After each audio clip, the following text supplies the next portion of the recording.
ये अच्छे से बनाइए आप जरा, फिर मैं आपकी डीपीपी का एक क्वेश्चन मेरे पास आया है, मेरे को कराना है, वो कराती हूँ। But first of all draw this. जब लास्ट क्लास में हम एनर्जी रेडिएशंस की बात कर रहे थे, हम बात कर रहे थे रेडिएशंस क्या होती हैं और रेडिएशन कैसे किसी ने पहली बार सोचा रेडिएशन किसको नाम दें, एनर्जी कैरिंग रेज को, एनर्जी कैरिंग वेव्स को। तो इलेक्ट्रोमैग्नेटिक रेडिएशन के 5 पॉस्टुलेट्स क्विकली मैं बोल रही हूँ, यहीं बैठ जाना आगे, और ये रही डीपीपी। क्विकली बोल रही हूँ 5 पॉस्टुलेट। पहला पॉस्टुलेट क्या था? ऑल, किसी भी सोर्स से एनर्जी जो रेडिएट हो रही है it is in continuous form, right. दूसरा था कॉन्टिन्यूअस फॉर्म और वेव्स एक ही बात हो गई, ठीक है। उसी को हमने क्या नाम दिया था? रेडिएशन। तीसरा था it is travelling with two things, it is actually due to two things and those two things वर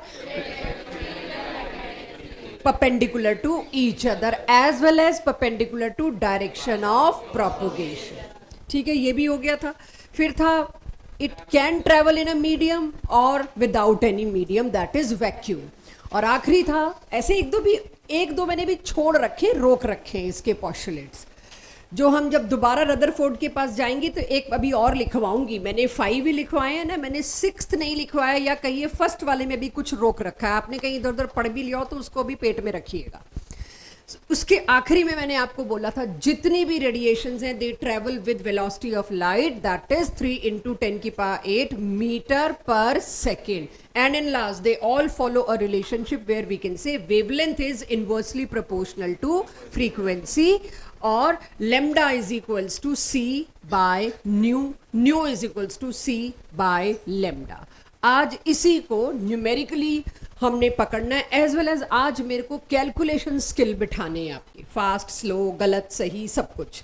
उससे पहले आखिर कितनी रेडिएशंस थी आपके पास? लास्ट क्लास में मैंने आपसे पूछा, आप लोगों ने मुझे कुछ नंबर दिया, you told me x rays, gamma rays, पता नहीं क्या क्या, और उन सभी कुछ रेज को मैं यहाँ लाई हूँ, कॉस्मिक रेज को मैं नहीं लाई, कुछ और वेव्स रेडिएशंस आप सुनते हैं, एनर्जी कैरिंग रेज को, रेडिएशंस को, हो सकता है इस स्पेक्ट्रम में मिसिंग हो, बट ज़्यादातर इसमें इन्वॉल्व कर लिए। ऐसा ही सेम डायग्राम बुकलेट में है, बट जब भी आप किसी बुक से प्रेफर करें कोशिश करिएगा that book should be preferably NCERT. इस पूरे में अगर आप देखें ऊपर मैंने लिखने, किसी ने पहले ही पॉइंट आउट कर दिया तो सारा सस्पेंस किल हो गया इसको लिखने का। सबसे पहले अगर आप देखो मैंने इधर से इधर अगर चलना है, नीचे की तरफ देखिए क्या है, इंक्रीजिंग वेवलेंथ। अभी मेरी क्लास को वेवलेंथ नहीं पता, मुझे नहीं पता, मैं आराम से बात करूंगी, लेकिन इंक्रीजिंग वेवलेंथ ऑल्दो आप जानते हैं, स्टिल मैं एज्यूम कर रही हूँ नहीं जानते। यहाँ पर वो रेज हैं जिनकी वेवलेंथ बहुत छोटी है, बहुत छोटी है, 10⁻⁻14 के आसपास, और यहाँ वो वेवलेंथ हैं जिनकी वेव्स हैं जिनकी वेवलेंथ बहुत बड़ी है, 10⁻², राइट। तो आप देख रहे हैं ये क्या ऑर्डर में लगाया गया, इंक्रीजिंग वेवलेंथ। वेवलेंथ और फ्रीक्वेंसी एक दूसरे के इनवर्सली प्रोपोर्शनल है, तो ऊपर हमने क्या लगाया है, increasing frequency, but in this direction. एक में डायरेक्शन आपकी ये है, एक में डायरेक्शन ये है, this is nothing but inversely proportional वाला रिलेशन। अंडरस्टूड इतना सबको? अब फ्रीक्वेंसी में अगर आप देखो तो 10 की पावर में माइनस कुछ भी नहीं है, 20, 18, 16, 14, 12 वगैरह वगैरह। आईआर और यूवी के बीच क्या दिखाई दे रहा है मेरे को? विजिबल दिख रहा है, विजिबल, विजिबल वो जो सनलाइट है, और विजिबल के अगर मैं और जूम करूं, that is what I need कि आप इसके लिए एनसीईआरटी देखें। आपको यहाँ रेनबो बना मिलेगा, मैंने नहीं बनाया इतना टाइम, मैं वायलेट से शुरू करके रेड कलर की लाइनें बनाऊं, कोई लॉजिक नहीं। 7 रंग विबग्योर के मिलेंगे आपको इस छोटे से बैंड में, you will be having 7 colours. तो इतना क्लियर है सबको? अब विबग्योर और रेड कलर की वेवलेंथ बहुत ज्यादा होती है, ये आपको पढ़ा के भेजा गया, इसलिए डेंजर साइंस हमेशा रेड से होते हैं। जो भी सिग्नलिंग है, शिप्स जो मिस हो जाते हैं, वो शिप सिग्नलिंग अगर करते हैं, उन शिप्स के लिए जो लाइट हाउसेस बने होते हैं वो सिग्नल करते हैं, तो वो रेड कलर की लाइट से ही करते हैं कि दूर से दिख जाए, इसकी वेवलेंथ, इसकी रीच लंबी है। ये आज के बाद आपको याद होना चाहिए, नो कॉम्प्रोमाइज ऑन दैट, कि ब्लू एंड जो वायलेट विबग्योर का है पूरा इंडिगो ब्लू साइड, वो 400 नैनोमीटर से स्टार्ट होता है और आपका रेनबो का रेड एंड कहाँ जाके खत्म होता है, 700 मीटर पे। तो 400 से 700 नैनोमीटर। आप एनसीईआरटी जब उठाएंगे आज घर जाके मुझे बताइएगा इसमें कोई करेक्शन है, बिकॉज है, मुझे पता है जो भी है, ये मैं अभी नहीं आपसे मांग रही। जब आप एनसीईआरटी चेक करेंगे उसके आप रियल फिगर्स जो एनसीईआरटी में दिए हैं मुझे आके बताएंगे, मैं फिर यहाँ आपके सामने करेक्ट करूँगी, क्योंकि आपको पता चले जो दुनिया जहान की किताबों में और गूगल में दिया है उससे नंबर मिलने हैं कि एनसीईआरटी से मिलने। 400 से 700 nanometre with a correction needed, वो आपका काम। अब मैं आती हूँ ये पूरा का पूरा, इस पूरे को मैं क्या नाम दूं, स्पेक्ट्रम। स्पेक्ट्रम की डेफिनेशन है इट इज कलेक्शन ऑफ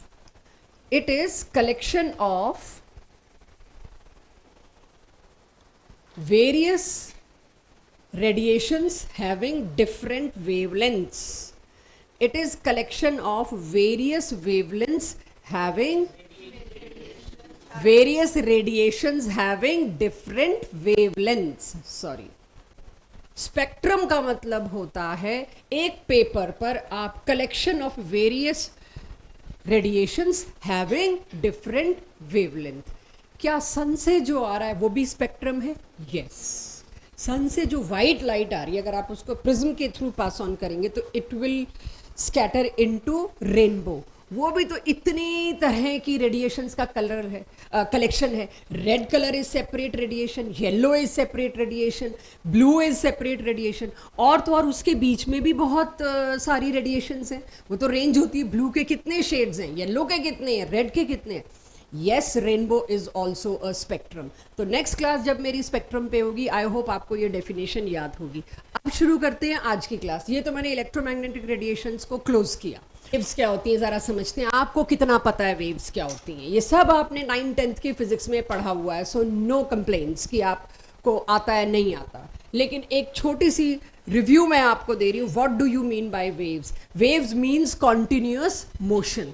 उसको डिस्क्राइब करने के लिए यूजुअली 3 चीज़ें चाहिए होती हैं। एक तो स्पीड क्योंकि चल रही है, मोशन है, दूसरा फ्रीक्वेंसी, और तीसरा वेवलेंथ। अब इन सब के बारे में थोड़ी बात करें। वेवलेंथ का सिंबल होता है लैम्डा। डिफाइन क्या करोगे वेवलेंथ को? व्हाट वेव का सिंपलेस्ट डेफिनेशन जो लोग सोचते हैं आज के बाद वो गलत मानी जाएगी। सुनिए, जो मैं बता रही हूं अभी वो गलत है अगर आप ऐसा सोचते हैं तो।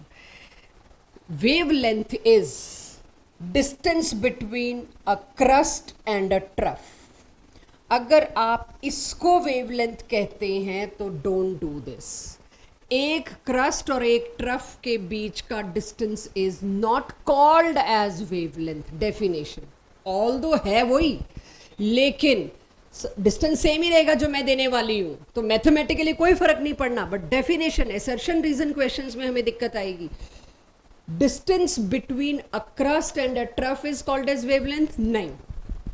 जो इसकी डेफिनेशन है, mid point of 2 consecutive crest or 2 consecutive troughs, that is called as wavelength, although this lambda and this lambda will be same. Mathematically दोनों सेम होंगे, लेकिन डेफिनेशन किताबी जो है वो आपको बता दूं ये है। आपको कौन सा डिस्टेंस दे रखा है? अच्छा, आपको इतना डिस्टेंस दे रखा है बच्चों, और क्या वैल्यू दे रखी है उसकी? 2.16। चलो पिकोमीटर तुम ध्यान रख लेना। this and this 1 2 3 4 4 पार्ट हुए, तो 1 2 3 4 4 पार्ट ऐड करो, इनटू 4 करो, क्या आ रहा है? तो आपने 3 पार्ट कर दिए थे 6। कोई बात नहीं।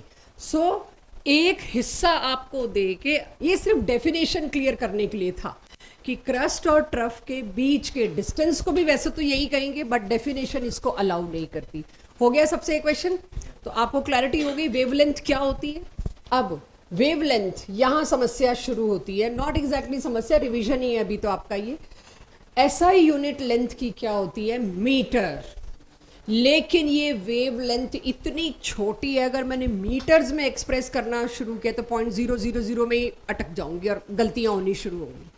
सो अब आपके पास बहुत छोटी वेवलेंथ को एक्सप्रेस करने के लिए हम कुछ यूनिट्स डिराइव करके लाए, या कह लीजिए कुछ हम वैल्यूज डिराइव करके लाए हैं 10 टू द पावर, अच्छा मेन एसआई यूनिट के आगे लिखने को, दैट इज प्रीफिक्स। हम अभी यूनिट्स में प्रीफिक्स लगाना शुरू करेंगे। अदरवाइज लेंथ की यूनिट क्या है बच्चों? मीटर। अब मैं इसके आगे प्रीफिक्स अगर लगा रही हूं, वो किस लिए लगा रही हूं? कहीं पर 10 की पावर -10 मिल जाए आपको, चाहे वो लेंथ में हो चाहे किसी भी चीज में हो, इसकी जगह आज के बाद आप एक प्रीफिक्स लगाओगे एंगस्ट्रॉम। एंगस्ट्रॉम मीटर होता है, बट मीटर धीरे धीरे हम खा गए हैं और हम उसको एंगस्ट्रॉम बोलते हैं। सपोज मैं कहीं कहती हूँ एक वेव जो ट्रेवल कर रही है, वो 0.00, बहुत सारे जीरो मैंने लगाए जितने मेरे को समझ आए। अब इसको स्टैंडर्ड नोटेशन में कन्वर्ट करना, इस तरह से कम्युनिकेट करना कितना मुश्किल है। एक जीरो कम ज्यादा हो गया तो गए, ठीक है, ये गलती बहुत होगी। इसीलिए आप देखो किसी के फोन नंबर में एंड में 0003 होता है ना, वो और हम कॉल करने लगते हैं, हम एक जीरो एक्स्ट्रा दबाते हैं, वो कहीं और ही जाता है। तो जब जीरो एक्स्ट्रा आ जाए कोई, और बड़ा आम है एक जीरो कम ज्यादा होना, इसको स्टैंडर्ड नोटेशन में कन्वर्ट करती हूँ, डेसिमल को खिसकाती हूँ। कितना खिसकाना है? 1 2 3 4 5 6 7 8 9, बाई चांस 10 बन गए। मैंने गिने नहीं थे, सच बता रही हूँ, मेरा इरादा नहीं था 10 बनाने का, बट बाई चांस 10 बन गए। 10 जीरो अगर मैंने हटाए तो मेरे पास क्या हो जाएगा? नीचे 10 की पावर 10। अब 0.6 कोई स्टैंडर्ड नोटेशन तो है नहीं, स्टिल 0.6, और इस नीचे वाले 10 की पावर 10 को ऊपर ले आऊं तो क्या बन जाएगा? 10 की पावर -10। आपका स्टैंडर्ड नोटेशन साइंटिफिक लैंग्वेज का एक ही बात कहता है कि आपको पहली डिजिट, आपका answer should not start with zero, it should not start with zero, it should start with a non zero unit. तो मेरे को तो समस्या होगी, मेरे को अभी एक डेसिमल और खिसकाना पड़ेगा। तो मैं क्या करूंगी? 6 × 10 की पावर -11 ये कर दूंगी। अब अगर मैं 10 की पावर -10 पे टिकती हूँ थोड़ी देर के लिए, will change it, no problem. तो क्या मैं इस, ये मीटर था बच्चों, राइट, मीटर में चल रहा था ऐसा यूनिट, तो क्या मैं इसको अभी फॉर टाइम बीइंग 0.6 10 की पावर -10 की जगह एक प्रीफिक्स आ गया मीटर से पहले लगाने को, एंगस्ट्रॉम मीटर। बट एम बहुत और चीजों को कहते हैं, इसीलिए मीटर को चुपचाप हटा दिया गया। आज के बाद जहां भी आप 10 की पावर -10 देखेंगे उसकी जगह क्या लगाएंगे? एंगस्ट्रॉम। ये है एंगस्ट्रॉम का मतलब, क्योंकि अब मेरे आंसर्स इसी में आने हैं, ठीक है। सो अब 1 पिकोमीटर का क्या मतलब है? पिको नाम के प्रीफिक्स को कब यूज करूंगी?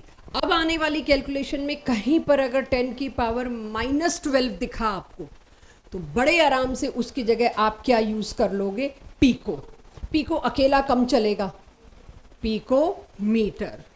इसी तरह से ये तो आपने बहुत यूज किया होगा, 10 की पावर -6, ये क्या होता है? माइक्रो। तो इस तरह से आपके पास मिली, सेंटी, किलो, गीगा, ये सब धीरे धीरे आएंगे, आज सारे नहीं। अब मुझे आप बताइए, डे टू डे लाइफ में किसी नॉन साइंस पर्सन को आपको समझाना हो, जिसने 9th 10th 11th में साइंस ना पढ़ी ना पढ़नी है, फ्रीक्वेंसी क्या होती है? आपकी क्या फ्रीक्वेंसी है मेरे पास यहाँ आने की? इसका आंसर सोचना, बड़ा ट्रिकी क्वेश्चन दे रही हूँ। यही आप लोगों की मैं तो गलत कर दूंगी। मैंने कब कहा? एक वीक में। Although you are absolutely correct, thrice a week, बहुत शानदार आंसर था। लेकिन अगर मेरे को आपको गलत साबित करने का रोल दिया है, मैंने कब कहा मैं एक हफ्ते की पूछ रही हूँ? तो इस बच्चे ने सही सवाल पूछा। आप टाइम पीरियड तो बताओ कितने दिन में। अगर मैंने 1 महीने में पूछा होता, मतलब ये वो क्वेश्चन होता है जो हम दे के चले जाते हैं, तुम टेंशन फ्री, तुम कुछ ही दो, हमारे पास गलत करने का हथियार है, राइट, हमें तो गलत ही करना है। सो पॉइंट इज, कभी भी क्या फ्रीक्वेंसी टाइम पीरियड के बिना बता सकते हो? नहीं। क्या पता, मैंने तो 1 साल की फ्रीक्वेंसी पूछी हो, इतने टाइम्स इन अ ईयर, इतने टाइम्स इन अ मंथ, और इतने times in a week. So yes, thrice a week is correct, but my question is not per week, तो यू विल बी रॉन्ग। तो frequency बिना time period के जो पूछ रहा है वो पूछने वाला ही गलत है। It's an absurd question, it's a totally wrong question. आप पूछ कैसे सकते हो? यस, ये बिल्कुल गलत क्वेश्चन है, आपको टाइम पीरियड के बिना मैं नहीं कह सकती। अब अगर मेरा सवाल होता एक हफ्ते में आपकी यहां आने की फ्रीक्वेंसी क्या है, तो आप क्या बोलते? थ्राइस। एक महीने में शायद 12, एक साल में कर लेते कैलकुलेट। तो thrice a week is perfect answer अगर मैंने फ्रीक्वेंसी ये पूछी। यानी अब फ्रीक्वेंसी की डेफिनेशन लेके आती हूं। फ्रीक्वेंसी का मतलब है एक ही जगह पे आप गिवन टाइम में कितनी बार आ रहे हो। तो एक ही जगह पर एक वेव एक सेकंड में कितनी बार आ रही है। जो अकरेंस और ये जो नंबर ऑफ वेव्स था ये था। एक वेव अगर मान लीजिए कुछ ऐसे घूम रहा है, पार्टिकल वेव ऐसे ऐसे घूम रही है, इसी जगह पर एक सेकंड में ये वाली वेव कितनी बार पहुंची। ये वेव एक सेकंड में यहां 4 बार पहुंची, 100 बार पहुंची, 300 बार पहुंची कि 1000 बार पहुंची। That is frequency. फ्रीक्वेंसी बिना टाइम पीरियड के गलत है। तो अगर मैं इस बात को सोचूं बच्चों, आप लोग देख रही हूं मैं काफी लोग लगे हुए नोट करने में, है नहीं वैसे नोट करने वाला हिसाबदार है, बट ठीक है कर लो, एक रिटेंशन होती है, अच्छी बात है। अगर मैंने आपको कहा तो फ्रीक्वेंसी क्या हुई, आप कितने टाइम्स आते हो इस जगह in a given time interval, यही था। तो फ्रीक्वेंसी की यूनिट क्या निकल के आई, how many times something is occurring, आपका यहां आना, वेव का एक जगह से गुजरना इन गिवन टाइम पीरियड। तो ये तो एक नंबर है, कितनी बार, नंबर की तो कोई यूनिट नहीं होती। तो जब कोई यूनिट नहीं है तो 1 लिख दूं, because I am discussing about unit. 1 upon time, time की एसआई यूनिट क्या है? सेकेंड। तो फ्रीक्वेंसी की यूनिट क्या होगी? Second inverse. अभी उस स्पेक्ट्रम में फ्रीक्वेंसी की यूनिट करेक्ट कर लो, मीटर पर सेकेंड की जगह 1 पर सेकेंड कर लो, सॉरी 1/s कर लो या पर सेकेंड कर लो। तो सेकेंड इनवर्स को एक और नाम, जैसे न्यूटन भी पढ़ के आए होंगे आप, न्यूटन भी एक पर्टिकुलर यूनिट को डेडिकेट कर दिया गया, ऐसे ही कूलम्स भी एक टिपिकल यूनिट को डेडिकेट कर दिया गया, एम्पियर्स भी, वो सब आएगा, वो हम भी पढ़ेंगे, फिजिक्स वाले भी अभी तो वही पढ़ा रहे होंगे। 1 upon second is second inverse. Second inverse को एक और नाम दे दिया गया हर्ट्ज। तो आज के बाद फ्रीक्वेंसी जरूरी नहीं है आपको सेकेंड इनवर्स में मिले, it can be reported in hertz also. Clear everyone? याद रहेगा ये फ्रीक्वेंसी। चलिए, तो नंबर ऑफ टाइम्स एनीथिंग, अब मैं वेव पढ़ रही हूं तो मैं वेव लिखूंगी।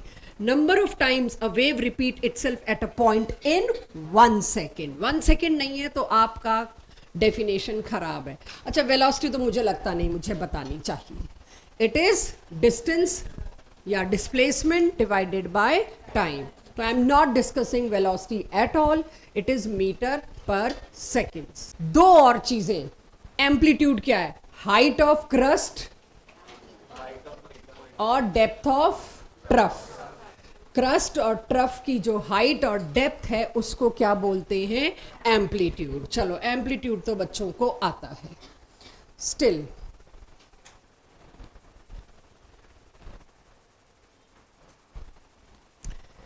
चौथी property, wave number. Wave number क्या होता है? इस चैप्टर में सबसे ज्यादा ये चलेगा, वेव नंबर। केमिस्ट्री में वेव नंबर चलेगा, वेवलेंथ, फ्रीक्वेंसी वगैरह सब चली जाएगी फिजिक्स में, यहां चलेगा वेव नंबर। तो आप ये समझ लो वेव नंबर और वेवलेंथ ही है हमारा हिस्सा। तो एक्चुअली तो वेव नंबर क्या होता है? लेम्डा का रेसिप्रोकल। लेम्डा माने वेवलेंथ, वेवलेंथ के रेसिप्रोकल को क्या बोल रही हूं? Wave number. वेव नंबर का सिंबल है फ्रीक्वेंसी, फ्रीक्वेंसी के ऊपर बार, म्यू के ऊपर बार लगा दीजिए तो वो भी आपको वेव नंबर का सिंबल मिल जाएगा। अच्छा, अब लिखने से पहले इधर ध्यान दो भाई, लिख लेना 2 लाइनें, छोड़ो लिखना। लेम्डा, इसकी यूनिट क्या है? SI, metre. तो वेव नंबर की क्या होगी? Metre inverse. और किसी ने सेंटीमीटर में रिपोर्ट किया तो सेंटीमीटर इनवर्स। जो भी रिपोर्टिंग यूनिट है, किसी ने एंगस्ट्रॉम में कर दिया तो वो फिर इनवर्स हो जाएगी।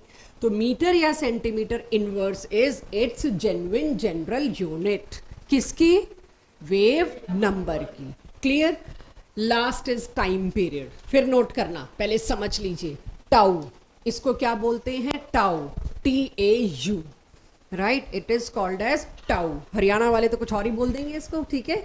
चलिए, सो 1 अपॉन फ्रीक्वेंसी इज टाउ, जिसको कहते हैं टाइम पीरियड। अगर मैं कहती हूं किसी क्वेश्चन में जो आएगा एक वेव है जिसका टाइम पीरियड है, सॉरी हाँ, जिसका टाइम पीरियड है 2 नैनो सेकेंड्स। कुछ गलती की है मैंने रिपोर्ट करने में? नहीं, नैनो इज अ प्रीफिक्स। जो मैंने आपको कहा लेंथ के आगे भी लग सकता है नैनोमीटर, सेकंड के आगे भी लग सकता है नैनो सेकंड, किसी के भी आगे ये प्रीफिक्स लगता है। ठीक है, जैसे एडवांटेज का ऑपोजिट डिसएडवांटेज, तो डिस एक ऐसा प्रीफिक्स है जो बहुत जगह लगाया जाता है, सेम इज नैनो। हाँ जी, यहां से कुछ आ रहा था, कोई गलती की है मैंने? हाँ, ये टाइम पीरियड ही लिखा है।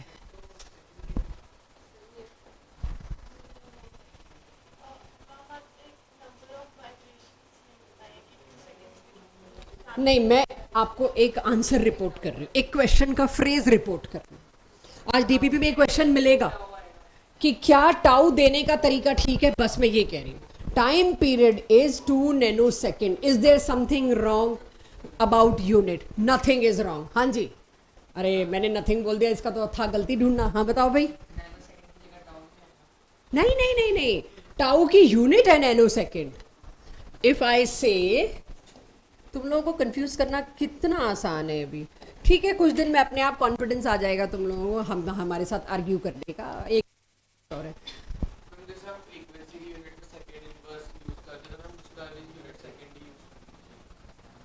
ये सेकंड ही है बेटा, बस सेकंड के आगे नैनो पता है क्यों लगाया है? मैं 2 इंटू 10 की पावर -9 सेकंड देती, उससे बेटर है मैं नैनो सेकंड दे दूं, बस। यूनिट इसकी सेकंड ही है। माई पॉइंट इज, इस पे इनवर्स नहीं आना चाहिए था, सेकंड पे नहीं आना चाहिए था, क्योंकि फ्रीक्वेंसी की यूनिट में सेकंड इनवर्स है, ये ऊपर गया तो बन गया सेकंड। तो मैं mu is frequency, it is equals to c by lambda. My class knows c is 3 into 10 की पावर 8 मीटर पर सेकेंड। हाँ या ना, सबको पता है ये तो। चलिए, अब क्या मैं यहाँ पर, ये भी मेरे पास इंफॉर्मेशन आ गई, wave number is 1 by lambda, आ गई इंफॉर्मेशन। अब इन दोनों इक्वेशन से क्या ये लिखा जा सकता है? देखो, म्यू इज इक्वल्स टू, इस इक्वेशन को मैं c बाय लेमडा की जगह अगर थोड़ा सा तोड़ के लिख दूं, और वो क्या, c into 1 by lambda. 1 by lambda की जगह क्या लिख दिया? म्यू बार।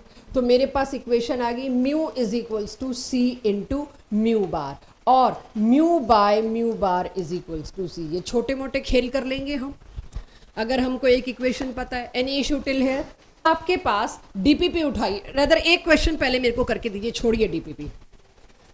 पूरी डीपीपी में वेव या रेडिएशन की जगह एक शब्द लिखा मिलेगा, उसको एग्री कर लेना, दैट इज लाइन। ये मेरी तरफ से एक क्वेश्चन है। देयर इज अ लाइन, तो आप लाइन का मतलब लाइन मत लेना। स्पेक्ट्रम में जहां हजारों रेडिएशंस हैं, हर रेडिएशन को एक लाइन की तरह पढ़ते हैं, बोलते हैं कि रेड कलर की लाइन, ब्लू कलर की लाइन। रेडिएशन के लिए इतने बड़े स्पेक्ट्रम जहां हजारों रेडिएशंस हैं, उसके लिए शब्द क्या इस्तेमाल कर लेंगे? Casually line. तो wherever you see line, it means radiation.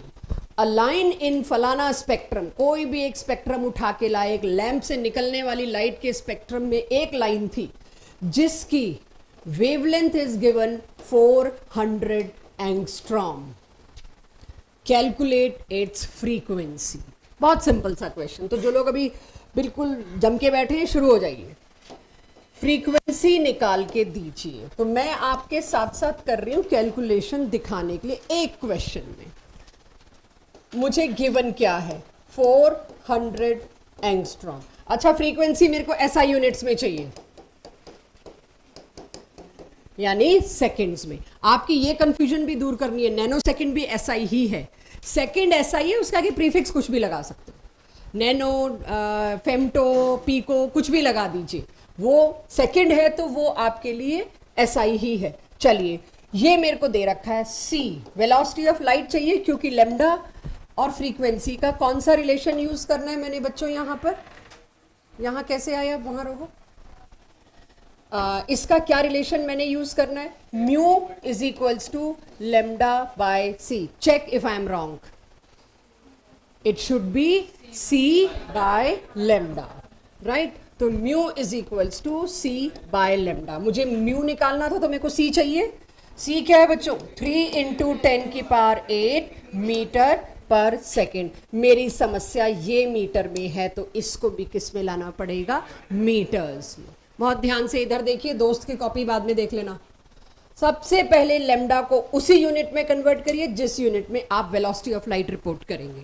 तो now can I right lambda is 400 into 10 की पावर -8 मीटर, सॉरी -10, वो आपको समझ आ गया होगा, 8 क्यों चल पड़ा मेरे हाथ से, -10 मीटर्स कह सकती हूँ ये बात एवरीवन। अब फ्रीक्वेंसी निकालने को कही थी, तो सी क्या है, 3 इंटू 10 की पावर 8 डिवाइडेड बाय 400 इंटू 10 की पावर -10। Solve it. 3/4 मत देना आंसर, मुझे पता है 3/4 तो क्लास को आता ही है 0.75, ये काट के तो आप निकाल लेंगे, ठीक है। मुझे बताइएगा 10 की पावर 8 ऊपर, नीचे क्या है, ये 10 की पावर 2 है और ये 10 की पावर -10 है, तो ये क्या बन गया, 10 की पावर -8। 4 और 3 को यहाँ इक्वेट कर लिया और ये 2 0 जो हैं ये मैंने 10 की पावर 2 बना दिए। 10 की पावर 2 और 10 की पावर -10 क्या बन गए, 10 की पावर -8। 8 और 8 काट मत देना बस, ये ऊपर जाएगा तो क्या बन जाएगा, 10 की पावर -8 से 8। My answer will be, although it is not right, इसको थोड़ा और डिसेंट बनाएंगे, 10 की पावर 8 और 8 कितना। अब मेरे को स्टैंडर्ड नोटेशन में आंसर देना, this is not right way, 1 decimal यहां, तो answer is unit unit unit, hertz भी चलेगा, सेकंड इनवर्स भी चलेगा, ठीक है। तो क्वेश्चन थर्ड, 9th क्वेश्चन कहता है, a radio station is broadcasting its program at 100 megahertz frequency. Frequency कितनी दे रखी है, 100 मेगाहर्ट्ज। हम थोड़े एंथुजियास्टिक हैं, पता नहीं यूज होना है कि नहीं होना, हम फटाक से पहले इसे कन्वर्ट तो कर देते हैं, बोझ लेके नहीं चलते आगे, राइट। इसके बाद है, if the distance between radio station and receiver set is 300 kilometre. Distance कितना है, 300 किलोमीटर्स। किलो को भी मैं 10 की पावर 3 करके मीटर्स में कन्वर्ट कर दूंगी, राइट। जिनको एकदम से देख के समझ नहीं आता वो मेरे साथ साथ नोट करें। कोई हो सकता है मेरे जैसा बैठा हो जिसको नोट करने के बाद ही समझ आता है, मैं खुद 11th में ऐसी ही थी, जब तक नोट नहीं करती समझ नहीं आता, रिटेन नहीं होता, समझ का मतलब रिटेन नहीं होता। सो एम आई राइट, किलो की जगह 10 की पावर 3। आगे कहा जा रहा है, how long would it take the signal to reach the set from radio station. मैं पहले इस हिस्से को करूंगी, कितनी देर लगेगी रेडियो स्टेशन तक, इस रेडियो स्टेशन से रिसीवर तक पहुंचने में।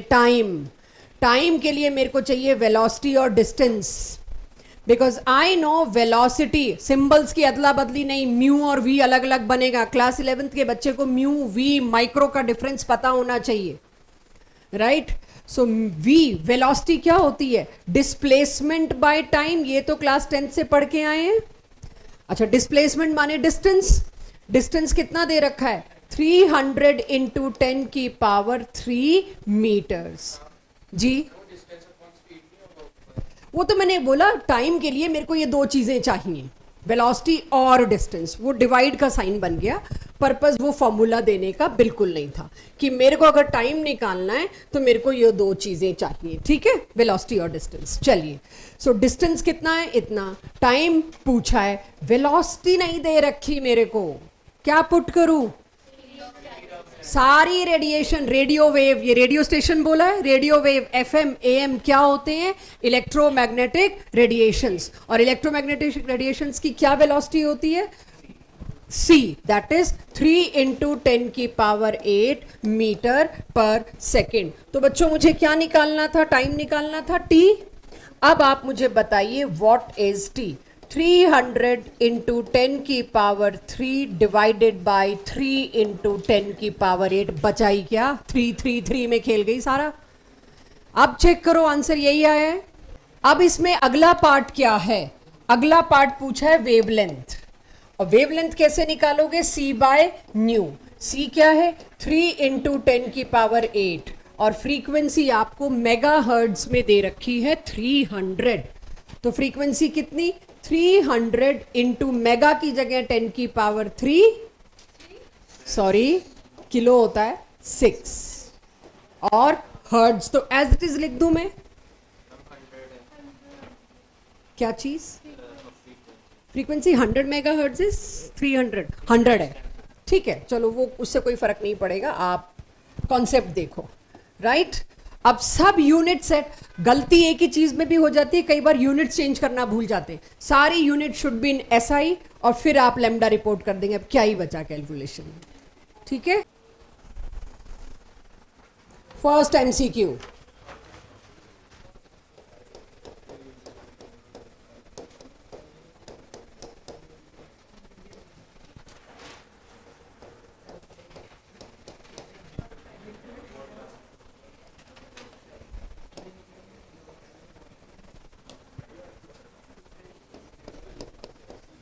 बातें कम करना बच्चों थोड़ी सी।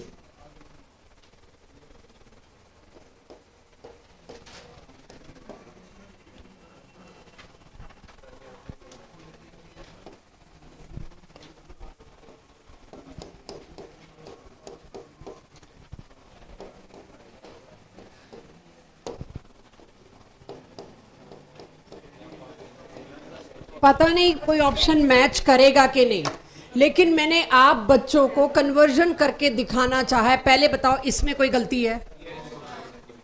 यस कि नो? अरे भाई यस भी बोल रहा है, नो भी बोल रहे हैं, क्या गलती है इसमें?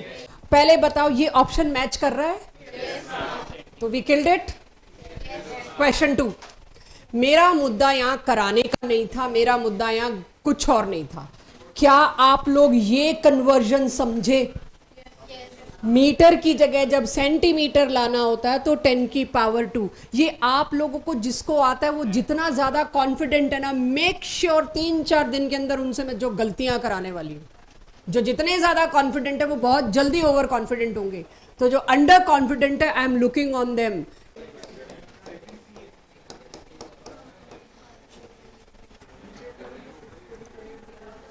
फोर्थ क्वेश्चन में मेरे को वेवलेंथ दे रखा है 1000 एंगस्ट्रॉम। 1000 एंगस्ट्रॉम, ए की जगह मैं क्या लिखूंगी? 10 की पावर -10। ये मतलब है एंगस्ट्रॉम की जगह 10 की पावर -10 लिख सकते हो, और जहां 10 की पावर -10 है वहां एंगस्ट्रॉम लिख सकते हो। तो ये लिखा, तो मेरा ये क्या बन गया? मीटर। ये वैसे ही मीटर पर सेकंड में अब हो जाएगा। ये बहुत इंपॉर्टेंट चीज है, अगर आप हेजिटेट करेंगे कि क्लास में 15 को आ गया, मुझे नहीं आ गया, तो सबसे बड़ी गलती होगी। आज की क्लास इसी बात पे डेडिकेट कर रही हूं मैं, ये 10 की पावर्स का डील करना, यूनिट्स का डील करना। कोई कितना भी शोर मचाए, कोई कितना भी प्रमोट करे, मेरा आ गया, मेरा आ गया, जिसका नहीं आया मेरी निगाह उस पे रहेगी, मुझे उसकी जरूरत पूरी करनी है आज। सभी के पास क्वेश्चन नंबर 11 एमसीक्यू, ये last to last year JEE का क्वेश्चन है। Question 11 check. क्वेश्चन 11, और इसको किससे करेंगे? वो जो शुरुआत में मैंने बनवाया। अब आप सोचो, हम तो लगे रहे हमें यूनिट कन्वर्जन आता है, जब आप जेई देने जाएंगे रिवीजन करेंगे, यूनिट ये वाला पार्ट तो जिंदगी में नहीं रिवाइज करेंगे आप, सी लेमडा वाला, ये तो भी फिजिक्स और इस सब में बहुत कराएंगे, हो जाएगा। लेकिन आप सोचोगे मेरे को स्ट्रक्चर ऑफ एटम चैप्टर जो रिवाइज करना है वो रदरफोर्ड वगैरह से नहीं, मुझे सीधा करना है क्वांटम मैकेनिकल मॉडल जो लेटेस्ट है, या बोहर से असली शुरू होगा, अभी तो सिर्फ बचपना चल रहा है। इसको आप रिवाइज नहीं करते, और लास्ट ईयर 2025 जेई की एक शिफ्ट में ये क्वेश्चन आया जो सबसे नीचे है। हम तो भूल ही गए ये भी सिलेबस में होता था। ये होता है जब हम सिलेबस टाइम पे पूरा इकट्ठा रिवाइज नहीं करते। Check this, match the options and tell me which is correct. आप सभी को स्पेक्ट्रम मैंने पढ़ाया और विजिबल रीजन की रेंज क्या बताई? 400 से 700 विद कंडीशन अप्लाई। आप एनसीईआरटी से देख के पक्का सही वैल्यू लिखेंगे, एंड दैट सही वैल्यू इज एक्चुअली 750 नैनोमीटर। 400 से 750 नैनोमीटर की रेंज में आपको मिलता है विबग्यू। अब स्पेक्ट्रम की डेफिनेशन मैं आपको बता चुकी हूं, लेकिन आपको पता है लास्ट क्लास हमने कहां छोड़ी थी, किस बात पे छोड़ी थी? कोई याद दिलाएगा लास्ट क्लास किस लॉजिक पे या किस बात पे छूटी थी? यस, रदरफोर्ड के एक रदरफोर्ड के मॉडल की एक बात को हमने डिस्कार्ड किया था, electron is not moving. Move नहीं कर सकता, रिवॉल्विंग तो बहुत दूर की बात है। मूव करेगा तो वो अपनी रेडिएशन एमिट करेगा, थक के मर जाएगा, कोलैप्स हो जाएगा। Nothing is collapsing. So sir you have given us wrong, electron is not revolving. तुमको 10वीं कक्षा से 11वीं में यही बता के भेजा इलेक्ट्रॉन इज रिवॉल्विंग, वो भी ऑर्बिट्स में, वो भी 2, 8, 18 कुछ कुछ ऐसा बता के भेजा है ना, बहुत बढ़िया। सो अब हम ये कह रहे हैं इलेक्ट्रॉन मूव कैसे कर सकता है, रदरफोर्ड ने पूरा सरेंडर कर दिया। यहीं पर बात खत्म नहीं हुई, एक साइंटिस्ट और आए, रेडबर्ग, उन्होंने आके कुछ और किया, बहुत जबरदस्त किया, और वो रिपोर्ट लेके पूरा कागज पत्तर लेके गए रदरफोर्ड के पास। Rutherford failed badly, no explanation to anything. तो दूसरा, यहां से आपका वो सिलेबस शुरू है जो आज की क्लास से, जो आपके यूनिट टेस्ट, आपके जो भी सेमेस्टर या जो भी ईयरली हाफ ईयरली एग्जाम्स होते हैं उन सब में आता है, जो आज की क्लास थी। फ्रीक्वेंसी, वेवलेंथ, यहां से आपका इवैल्यूएशन टेस्ट का हिस्सा शुरू है। तो अब ये बहुत ध्यान से, और यहाँ से सब आईसीएसई, सीबीएसई सब बराबर है स्पेक्ट्रम से, कुछ नहीं पता उन्होंने। सुना है आईसीएसई वालों ने ये वाली टर्म्स जो अब मैं बोल रही हूँ, लाइमन, बामर, पाशन, ब्रैकेट, पफुंड, हम्फ्रे, सुना है ऐसा कुछ? बस, तो आईसीएसई वाले, सीबीएसई वाले बस आज तक ये उछल रहे थे जो उछल रहे थे। तो अब ये जो मैंने लाइमन, बामर, पफुंड, ब्रैकेट बोला है ना, ये अगली क्लास में ये साइंटिस्ट के नाम है। ये 6-7 लोग इकट्ठे आ रहे हैं, ठीक है, लाइमन, बामर, ये साइंटिस्ट के नाम है। ये सारे लोग इकट्ठे आ रहे हैं रेडबर्ग के पास, और रेडबर्ग इन सबको लेकर रदरफोर्ड के घर जाएगा। आप गलत हैं। तो अब हम सिर्फ इंट्रो दे रहे हैं, अगली क्लास में क्या होगा उसका। लिसन केयरफुली, छोटी सी स्टोरी की तरह आप सुनिए क्या है। आप सबको पहले मेरे को समझाना है स्पेक्ट्रम बनाया कैसे जाता है। तो इजीएस्ट थिंग इज रेनबो।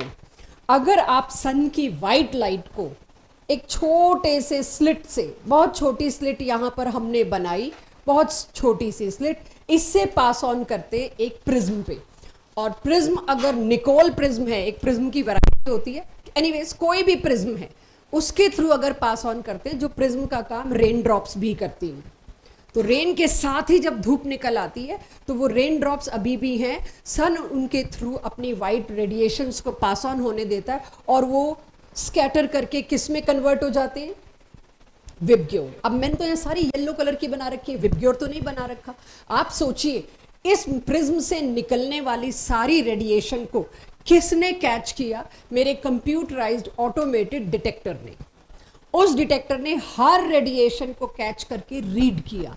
इसकी वेवलेंथ 750 नैनोमीटर थी, इसकी 750 ना होके 749 थी। ऐसे करते करते करते करते 400 नैनोमीटर तक सारी वेवलेंथ्स का डिटेक्शन इस डिटेक्टर ने किया।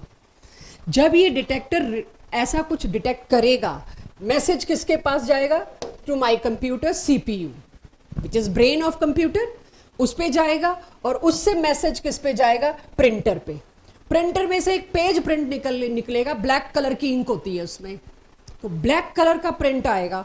और वो ब्लैक कलर का प्रिंट कैसा आएगा? चेक, इधर रेडिएशंस का नाम और इधर एम्पलीट्यूड कह लीजिए, आप पीक कह लीजिए, सिग्नल की स्ट्रेंथ की पीक, सिग्नल कितना स्ट्रांग था उसकी पीक।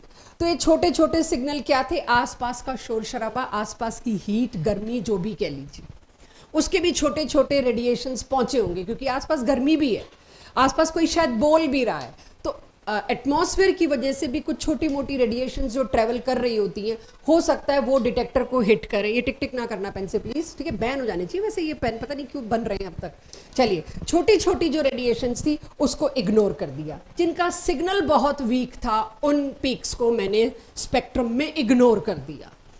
लेकिन 400 नैनोमीटर से 750 नैनोमीटर तक सिग्नल की पीक देख रहे हैं, लगातार बहुत स्ट्रांग थी। तो ब्लैक कलर का एक प्रिंट आया, जिसमें ये देख के आपने पहचाना कि जो भी सोर्स था। आपको लैब में वाइवा प्रैक्टिकल कैसे होते हैं हायर एजुकेशन में, ये नहीं बताएंगे किसकी रेडिएशन है, आपको स्पेक्ट्रम दे देंगे पेपर पे, बताओ ये किसका स्पेक्ट्रम है। जैसे ही मेरे को दिखेगा 400 से 750 नैनोमीटर तक की सारी रेडिएशंस हैं उसके अंदर, तड़ाक से क्या बोलूंगी? तो पूरा विबग्योर है। अब व्हाइट लाइट लाओ। अभी केमिस्ट्री में क्यों पढ़ा दिया? हम लोगों का पोस्ट ग्रेजुएशन का, एमएससी स्पेशलाइजेशन का प्रैक्टिकल होता था इतनी मोटी बुक स्पेक्ट्रम्स की। पहला स्पेक्ट्रम बेंजीन का है, दूसरा स्पेक्ट्रम फिनोल का है, तीसरा स्पेक्ट्रम एसिटिक एसिड का है। कंपाउंड्स के स्पेक्ट्रम बनाएंगे हम अगली क्लास में। बट प्रैक्टिकली आप ये सोच के देखिए, आप स्पेक्ट्रम ब्लैक कलर का देख के बोलते हैं ये तो विबग्योर है। विबग्योर है मतलब ये वाइट लाइट है। इमीडिएटली आप स्पेक्ट्रम देख के बोल दोगे ये पक्का आपने प्रिज्म से पहले क्या रखा था, एक वाइट लैंप रखा था। कल अगली क्लास में हम यहाँ पे हाइड्रोजन रखेंगे, उससे निकलने वाली रेडिएशंस को रीड करेंगे, नियॉन रखेंगे, आर्गन रखेंगे और पहचानने की कोशिश करेंगे कुछ ऑब्जर्वेशन, और उसके बाद हम रदरफोर्ड की बात को कलेक्ट करेंगे।